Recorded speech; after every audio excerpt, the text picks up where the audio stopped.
And I'm Jez, and this is our 2-month review of Nosfet Aero.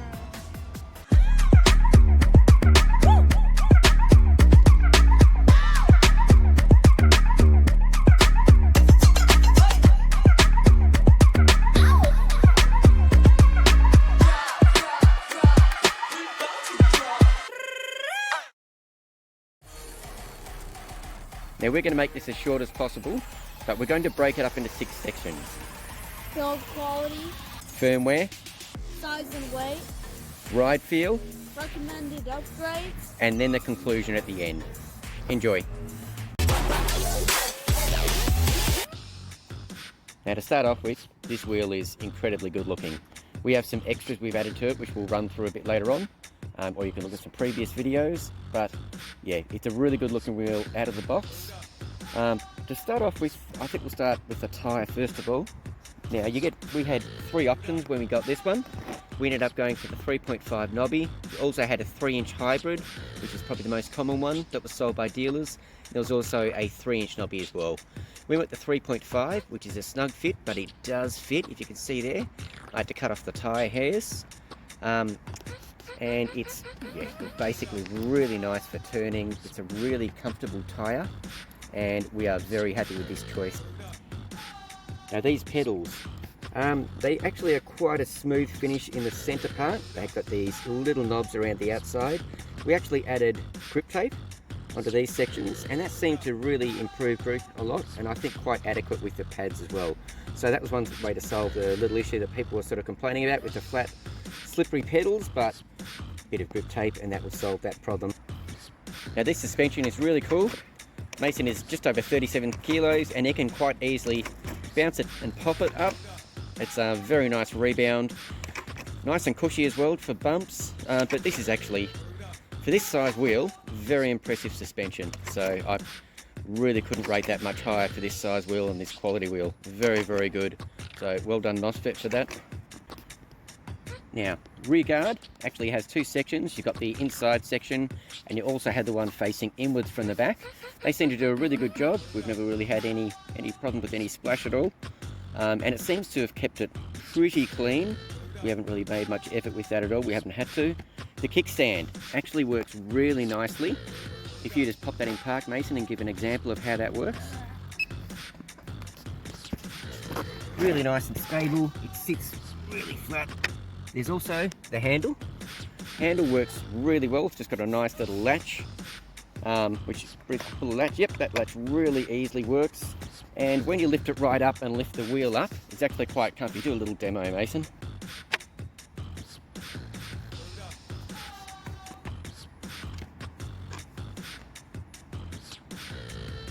Now the light on this wheel is really good. You have a few different settings. There's the standard light, you've got low, medium and high. And you also have a day running light as well. If we get that one on, you might be able to see it. Oh yeah, that's right. Beautiful, yes. And you can easily turn the whole thing off as well. So really cool light. I don't think you need to upgrade that at all or need anything else. The rear light has a few different settings. You can have just a solid red. You can also have a flashing red. And you can also have RGB changing colours. And that's actually, what do you think your favourite is, Mason? rainbow. Yeah, the rainbow one. That's really cool. So it just scrolls through each colour. Really cool, and it works really well with the red as well, I think, that particular one. Display's in a really good position, and you can very easily see it from standing up. You also have single mileage. You can also have total odometer mileage if you want as well. You can scroll through the different settings. You have the battery bars up here. That shows you how much we have. And on a single charge, that's how much we've got left after doing 39.9 kilometres. So battery-wise, it's actually quite efficient for the size of the wheel, only being 1100 watt hour.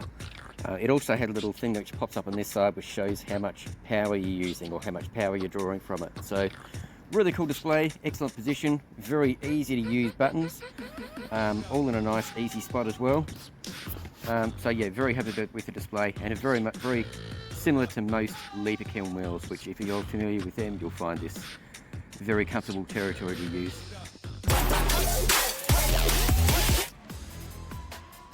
The settings are really easy to scroll through and change if you want to, but scroll through them, how many volts are left, how many amps you're actually using at the time, how many watt hours you're using, and yeah, again, single mileage goes all the way back. As soon as you pick it up, it actually shows the speed you're doing as well. But really cool, really easy to use. I did a firmware update when we first got it, which I was a bit nervous about. I had a V12 and actually bricked the wheel when I first did that years ago. So I'm always nervous with software updates the first time. But it took about 2 minutes, really easy to do. Don't hesitate doing that at all, especially if you've got an Android phone. Very easy, very smooth, and I certainly didn't have any issues at all. Very easy to update, so no issues there. This wheel also has a smart BMS, which is really good from the Lithium software. So you can see each the voltage of each battery cell separately, and just make sure everything's looking fine. So yeah, really good feature to have in it's pretty much all unicycles should come with this from now on, I believe, which is a great thing, good for safety. You also have the ability to program pedal hardness, and that's very easy to select. And you also can select accelerate assist as well, which leans the wheel slightly forwards as you're taking off, or slightly back as you're braking, and you can adjust how much of that you have as well.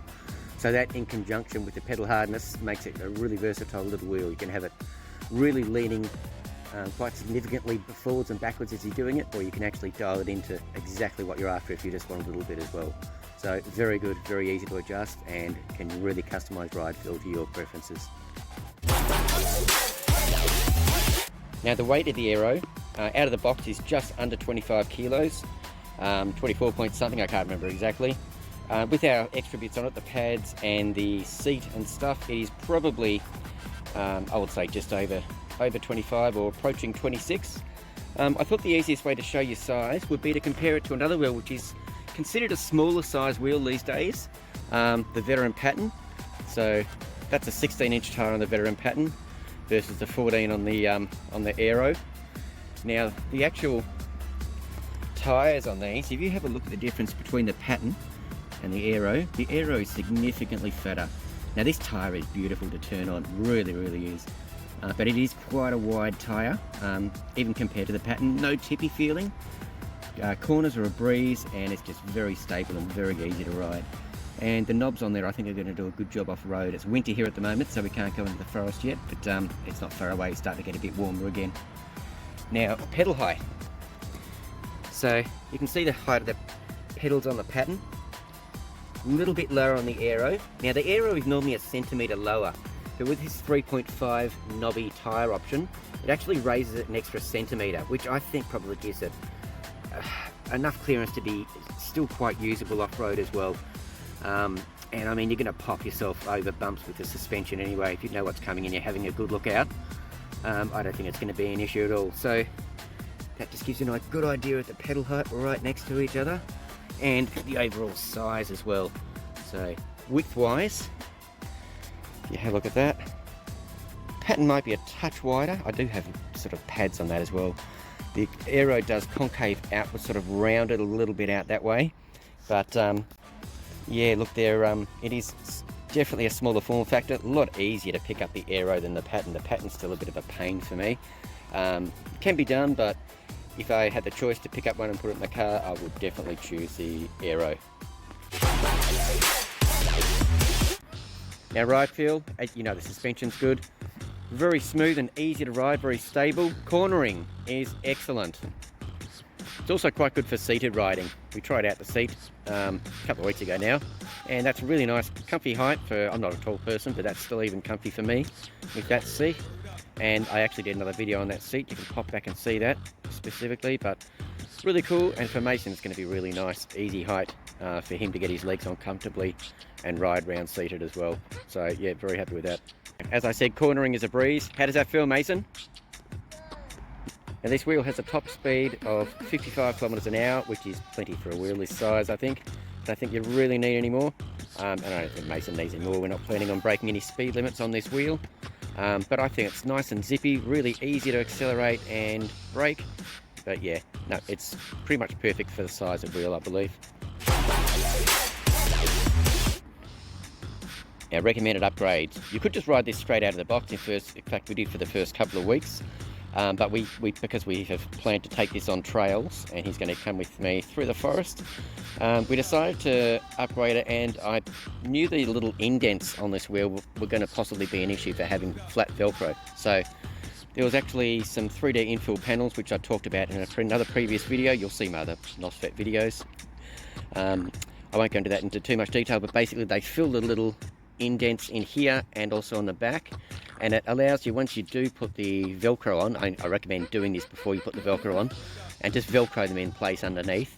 Then the Velcro over top has not moved since we put that on there. It just sits really nicely, and it also had a little infill panel up here as well, going over the suspension. Mason originally said that that was uncomfortable on his leg, so we popped that in as well. Velcro went over there, and that issue was suddenly gone.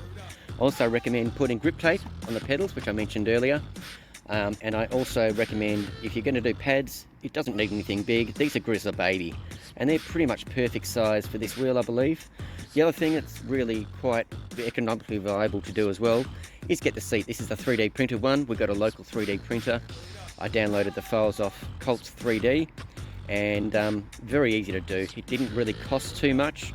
Quite adequate for this wheel, nice and big. This actually protects the screen as well, but another previous video is on our channel of that if you want to look at that in more detail. But they're, I think, the upgrades that I would recommend. I'd also recommend making sure you get the right tyre for your needs as well. If you're riding mainly street, I'd probably go the hybrid tyre. Again, for our needs, I really find this really comfortable. You don't really feel the knobs when you're riding, I guess because of suspension as well. But knobby was our choice. Just make sure you choose the right tyre for what your needs are, and I really don't think you can go too wrong with this wheel at all. So in conclusion, I think the Nosfet Aero is perfect as a commuting wheel, or for shorter trails, or for someone upgrading from a smaller learner wheel. Mason, what would you rate this out of 10? 10 out of 10. Yeah, I think it's pretty perfect as well. I'd probably give it a 9. The only thing that could have improved out of the box would have been probably the pedals. Bit more grip, maybe a little bit bigger as well. But being able to be fixed so easily with just a bit of grip tape, I still think it's just a really good product overall. So well done, Nosfet. And I guess with a 10 and a 9, or did I say 9.5? I said 9. So 9.5 would be the overall rating, I think, between the two of us. So extremely good wheel.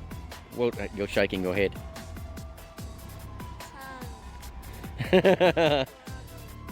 10.